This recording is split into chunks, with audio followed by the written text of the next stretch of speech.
Zakaj je torej Hegel moj prijatelj? Pri prijateljstvu gre zmeraj tudi za element naključja. Človek ne pogleda nekega dne gor v zvezdnato nebo nad sabo in moralni zakon v sebi in potem reče, ta bo moj prijatelj. Da bi lahko se spoprijateljil z nekom, mora preprosto biti tam zraven. Moraš ga obiskovati, moraš ga spoznavati in potem, če je že tam, mora biti poleg tega še iz pravega testa, zato da bi se res lahko spoprijateljila in da bi potem tudi prijatelja ostala.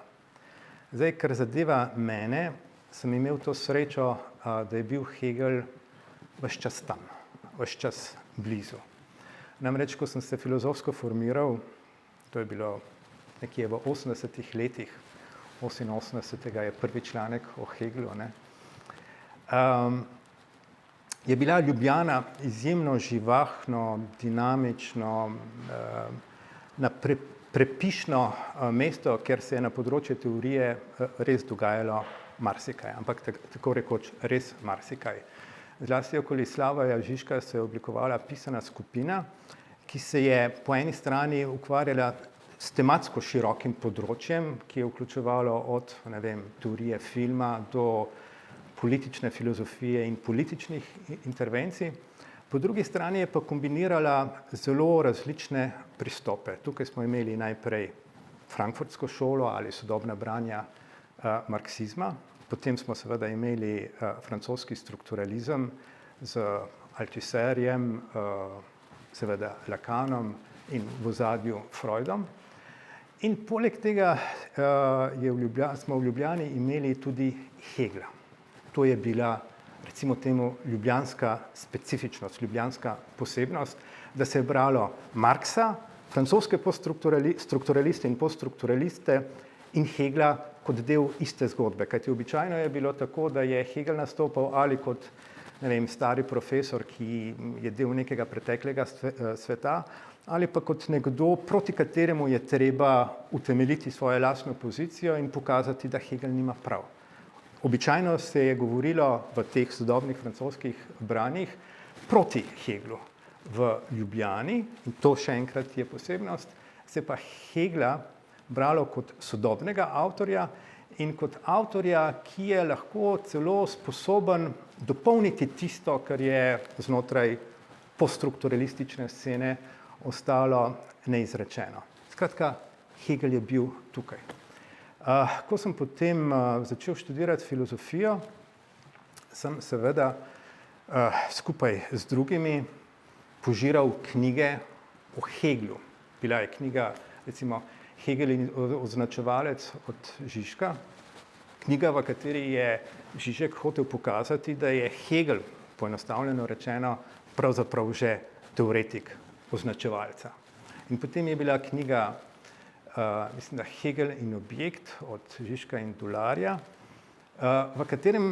katere poanta je bila v tem, da ne samo, da imamo teorijo označevalca, ampak da imamo že tudi teorijo objekta, kar je bila naslednja faza, se pravi tisto, kar se je na prvi pogled zdelo kot nekaj, česar pa tradicionalna filozofija ni sposobna podpreti.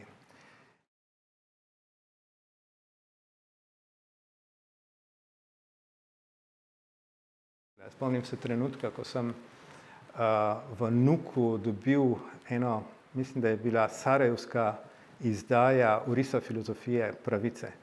Tisto je bilo preprosto nerazumljivo. Tega se ni dalo razumeti in sem se rekel, hudiča, če je to Hegel, potem ga je pa že bolje prebirati v nemščini in potem tudi prevajati iz nemščine.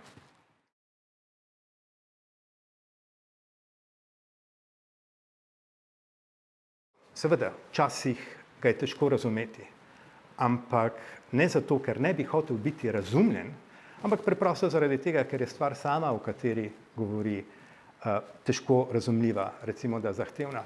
Drugače pa mislim, da je malo avtorjev, ki so si tako zelo prizadevali biti razumljeni in ki so bili pripravljeni narediti tako dolgo pot nasproti bralcu, da bi bili razumljeni, kot je to Hegel.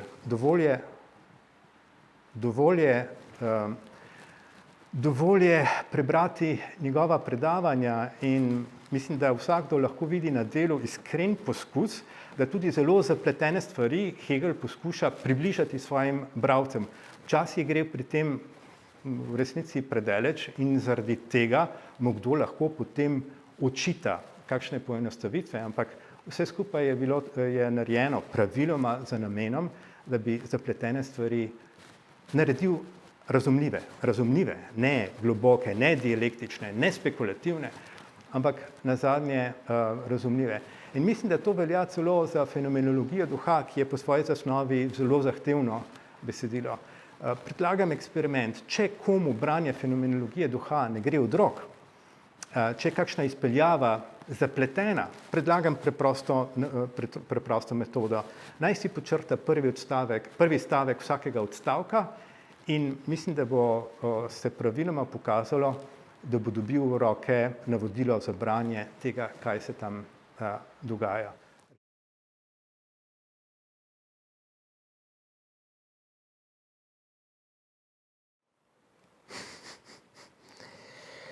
To je pa osebno.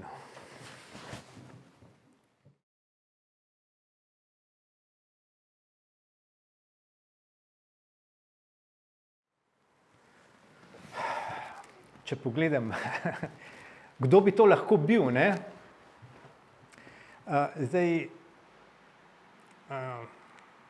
Recimo, da sem se dolgo časa družil s Kantom in da bi glede tega lahko bil ljubosumen.